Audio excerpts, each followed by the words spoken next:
Hello everybody and welcome back to my F1 2021 My Team Career Mode. We are now at a very soggy, very wet Shanghai for the Chinese Grand Prix. If you haven't seen the previous installment, I urge you to go back and watch that before coming back to check this installment out.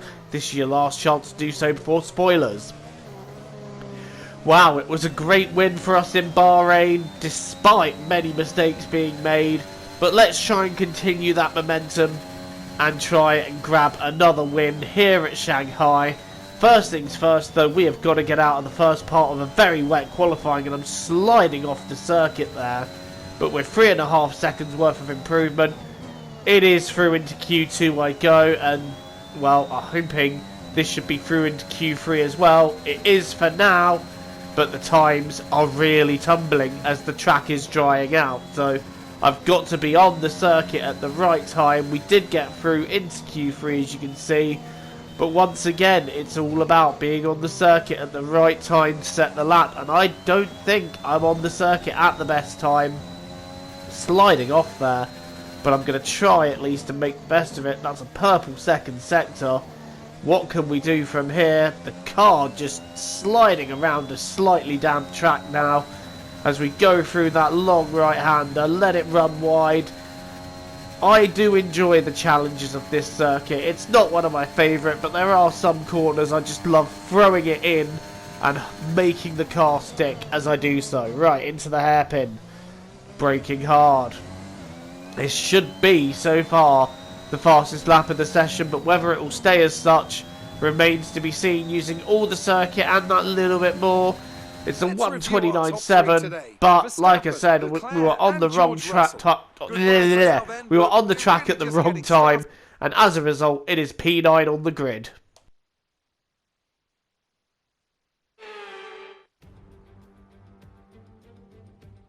It's time again then for Formula One in Shanghai. Northwest of this thriving city of over 24 million people is a circuit that first featured in the championship calendar back in 2004. And of course played host to Formula One's 1000th World Championship event in 2019. We're here in the Yangtze River Delta today, home of the 16 corners that make up the Shanghai International Circuit. 54% of this 3.3 mile lap is taken at full throttle, and we'll be getting up to speeds of around 200 miles an hour, with DRS assisting the cars down the back straight before they brake into the sharp hairpin at turn 14. And as always, a man with plenty of racing experience joins me in the commentary box. Today it's Anthony Davidson. Tell me, Ant, you're no stranger to surviving the melee of turn 1, so how do you keep out of trouble when there's so much going on around you? Well, the throttle goes both ways, Crofty. You've got to have the discipline not to try and win the race on the first lap, so always be prepared to lift early and give those around you more space. Trying to be the last of the late breakers with half a dozen cars around you may pay off from time to time, but it's also a great way to lose your front wing. Let's run you through the driver grid order for today's exciting race. Young superstar Max Verstappen starts from pole position, with Charles Leclerc alongside. Moving on to the rest of the grid, we have Norris, Gasly, Carlos Sainz and Bottas, Tsunoda, Joker, Lundgaard and Daniel Ricciardo, Giovinazzi, Vettel, George Russell, they've taken a grid penalty, and Stroll, Schwartzman, Joe, Callum Eilert and Esteban Ocon, Mick Schumacher, Mark Alon, Mazepin and Nicholas Latifi. And with lights out just moments away, it's time to go down to the track. A grid penalty means we move up to P8. What can we do from here? 28 laps ahead of us. It is lights out and away we go. Got a bit of wheel spin there, but Bottas also not getting a particularly good start. It's Tsunoda on the left that got the best start. We haven't lost any places going into turn 1, but as we go a bit wide, Ricciardo trying to find a way past, but I'm going to go around the outside of these guys and try and gain a couple of positions that way. That is exactly what we've done. We've got past Bottas, we've got past Sainz, we've moved into P6, so that is a good first couple of corners there. Next up is Yuki Tsunoda, who was going after the win in Bahrain. He got very unlucky to get passed by me in the last couple of laps. Did a brilliant race, but once again the AlphaTauri is right at the front of the field. I swear they've attached a Concorde engine to that car because it's just going super quick at the moment. Gasly there up in 4th with Lando Norris holding them back in P3. I'm not quite sure who's leading the way at the moment, but I believe it's Charles Leclerc, as we're going to have a look down the inside of Tsunoda there. That's a bold move, but we're going to make it stick. That's a very bold move, but it worked. Ahead of Tsunoda we go. Pierre Gasly now up next. We're going to have to try and tuck in using overtake, but I don't think we're quite close enough to do anything about Gasly yet. I think Lando Norris is having a look at someone up ahead. I can't see what's going on there. No, it's the Red Bull having a look at Leclerc as we dive down the inside, brake very late, force Gasly wide. In fact, there may have been a slight touch there. And we've got ahead of the AlphaTauri though, and we move into P4 right next up, Lando Norris. We're just picking them off here, one by one. Oh, that's not the circuit. Anyway, we're now picking them off. Lando Norris is next. We are running quicker than all the guys in front of us, and that is giving me great confidence that we can go for the win here. Down the inside of Norris. That is a very straightforward manoeuvre. And Leclerc there on the hard tyre. So that's why he's holding everyone back as we move up a place there. You see a replay of me overtaking Lando Norris there. It was beautiful. Right, next up is Max Verstappen, and on our soft tyres we are just charging here. In fact, Leclerc has backed up Max quite nicely there. We were going to have a look up the inside, but that move is not on. Max just keeping his car parked in all the right places, and that's not allowing us through. A little bit wide on the exit there. We've got DRS. Is there any way we can have a look into turn 1? That'd be a very bold move to make. Not happening there. We're still having a look at ways we can do it, but Max is, like I said, he's keeping the racing line, parking it in all the right places. Next time round, however, we are much closer, and a move into turn 1 is going to happen. We're going to go down the outside using only the width of an F1 car, which is what is available to us. Holding it out around the outside, side by side with the Red Bull. Still side by side on the exit of the corner. I have the inside line here, though, and I can just bully Max a little bit wide and force him a little bit wide so that he has to concede position. So we are moving up into second place. Joe H2O cars 1 and 2 at the moment, and you see a replay of that move again. Beautiful. Right, next up is my teammate Charles. Joe is faster than you. Get out of my way. And there you can see it there. We go for the lead move there, but we've gone deep, and now we're trying to do what we did to Verstappen here, but Leclerc's having none of it.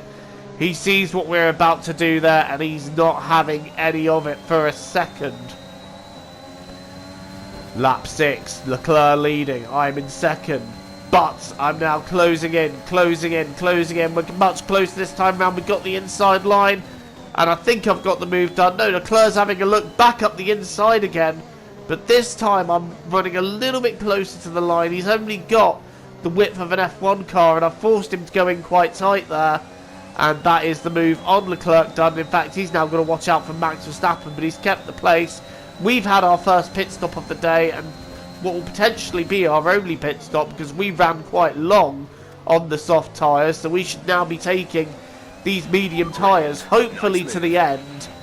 We tried this strategy in Season 3, and we started losing time towards the end, but I actually think it was a reverse of this strategy where we went medium-soft. So we're going soft-medium. We've done a long soft stint, now it's the medium stint. Right, Schwartzman in front of us on hard tyres, using overtake and DRS at our disposal. Look at that, Schwartzman going very defensive there. He wants the inside line, he can have it, but I'm going to take Vettel as well for good measure by outbraking him. And that was a decent manoeuvre, that.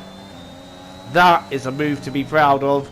No contact made, both the Aston Martin and the Ferrari overtaken there as we exceed track limits just a little bit, and now I'm starting to push towards some of the other guys, and we're out comfortably in front of Verstappen, so that's a good thing for us. Right, next up we're chasing down Lundgaard and Italian Jesus, and there is Lundgaard in P4. He is doing quite impressively for Mercedes, it's got to be said.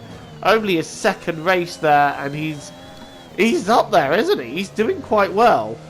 But I do believe he has yet to pit, so that could all shake out a little bit later. But still, in Bahrain, he did relatively well. So it's nice to see that the driver debuting for Mercedes and starting his career at Mercedes has had a decent start. But we are going to overtake him nonetheless, because we're going to get into his DRS. We've got overtake. We've got a nice little slipstream to add to that too. Look at this. We're just going to go to the left, and we're going to get him before the corner. We just made him look like he was standing still there. We went a little bit deep, and Lundgaard's starting to fight back.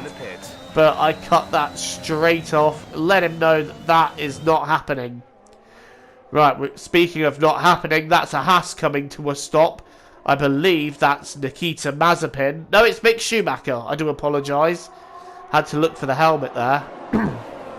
Mick's helmet is yellow. Mazepin's is red. Right, Leclerc has pitted now. And the Joe H2O cars are back in 1-2 position. But Leclerc is coming after me. It's a reverse of what we had at the start. When I was on the softs and he was on the mediums, he was on the hards, sorry, I was charging him down. But now I'm on the mediums and he's also on the mediums. He is chasing me down because his mediums are a lot fresher. Tsunoda pulling out of the race there then. So Yuki not going any further. But Charles Leclerc on the much fresher mediums, the much newer mediums, is coming straight at me. He is charging me down. I'm trying to hold on to the lead here. He's not quite close enough to mount a challenge on lap 26, but he's really there. He is letting me know he is in his mirror. He is in my mirrors, and I am not going to be able to. I'm not going to be able to bring it home at my ease. I'm going to have to push with everything I got to keep him behind me. I cannot relax for 1 second in this race. Right, lap 27. Leclerc, half a second behind. That should be close enough to get a decent bit of DRS and a bit of a tow. But is he going to be close enough by the braking zone? No, he is not. So once again, we hold on to the lead. Leclerc still climbing all over my rear. Just letting me know he's there and willing to take a dive at me when it happens. Right, now coming up to the we're now on the last lap, and we've got coming up to the DRS point. How far behind me is he? He's quite close. He is quite close. As we go a little bit deep there, he is within half a second, but again, I don't think he's going to be close enough to lunge by the time the corner comes around. I'm using overtake. I'm using everything I can at my disposal. I'm weaving down the straight there to break the toe, and it's not going to be enough for Charles Leclerc this time, unfortunately. But very fortunately for us, it's going to be a win, and it's going to be Charles Leclerc in second place. It's the very first Joe H2O Racing 1-2. Yes, guys, yes! Come on, boys! A second win in as many races this season. Get in! That's what I like to see. Fantastic job.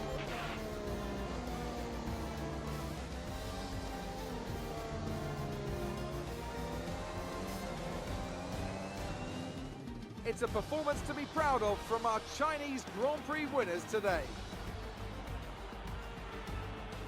Anthony, tell me, what was it that helped them achieve this success?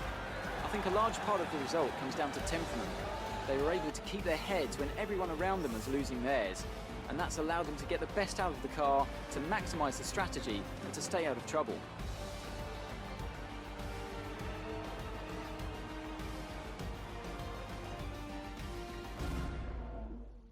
The faces on our top three look so incredibly happy as they make their way up to the podium. A much-deserved victory and a brilliant performance from them all.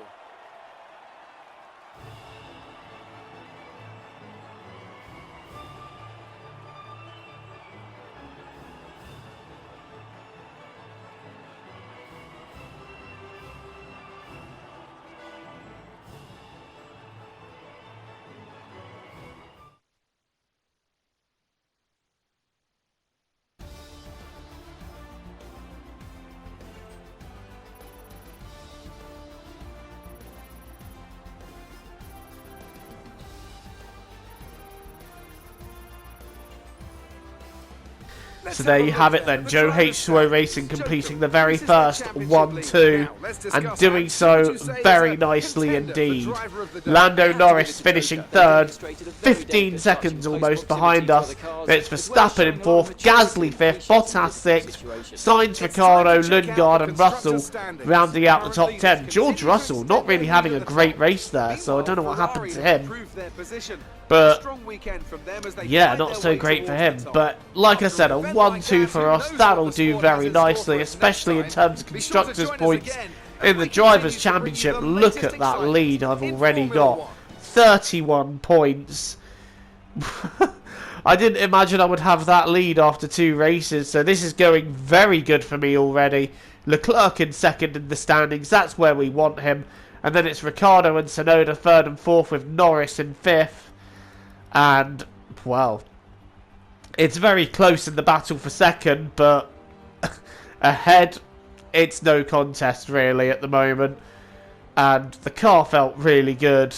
And in the Constructors' Championship, pretty much same deal. Joe H2O Racing with double the points of McLaren in second. AlphaTauri ahead of Red Bull at the moment, with Mercedes in fifth, Ferrari in sixth, Aston Martin in 7th and Alpine in 8th, the last team to score. Well, thank you for watching this race. Don't forget to leave a like and punch the sub button if you want to see more content from me. Until the next time, TTFN guys, ta-ta for now.